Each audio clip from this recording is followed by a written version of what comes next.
Хэрвээ маргааш бүх мөнгө устчихвал яах вэ? Хэрэг тийм зүйл болвол мөнгийг өөр зүйлээр орлуулах шаардлагатай болно. Жишээ авч үзье л дээ.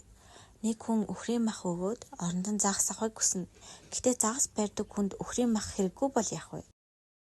Бид мөнгөтэй адилхан зүйл олохын тулд мөнгөтэй адилхан үүрэг шаардлага гүйцэтгэдэг зүйлсийг олох ёстой болно. Мөнгөний үүргийг авч үзье л дээ.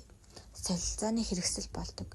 Мөнгө байхгүй бол бидэнд ямар нэгэн барааг бусад бараагаас солих шаардлагатай болно. Гэхдээ энэ нь маш төвөгтэй. Үн цэнийг хэмжих нэгж болдог.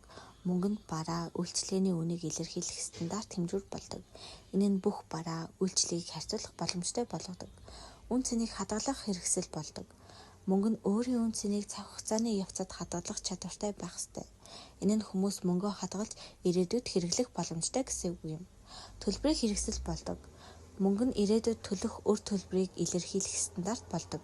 Энэ нь зээл, үр, түрээс, гэрээний төлбөрийн системийг бүрдүүлэх боломжийг олгодог. Мөнгөнд тавигдах шаардлага хүлээн зөвшөөрөгдсөн байх ёстой. Хүн бүр үүнийг мөнгө гэж хүлээн зөвшөөрөх ёстой. Амархан хуваагддаг байх. Томоохон хэмжээтэй биш, жижиг хэсгүүдэд хувааж болдог байх. Үн цэнийг хадгалж чадах. Удаан хугацааны дараа ч үн цэнийг алдахгүй байх ёстой гэсэн үг юм. Хурамчаар үлдэх боломжгүй байх. Хүмүүс хурамчаар үйлдвэрлэх боломжгүй байх ёстой. Яагаад зөвхөн мөнгө хамгийн тохиромжтой юм бол бид нар өөр зүйлсийг орлуулж үзье л дээ. Тэгээд түүнийхээ давуу болон цус талыг ярилцъя. Алт мөнгө үнэт хэлэл байж болно. Үн цэнийг хадгалдаг, баталгаатай. Гэсэн хэдий ч тээвэрлэхэд хүнд, жижиглэхэд төвөгтэй. Малт хүнс байж болно. Өдөр тутмын хэрэглээтэй, үн цэнтэй. Гэсэн хэдий ч хадгалахад хүндрэлтэй, жижиг гүйлгээ хийх боломжгүй. Бараа бий болох юм.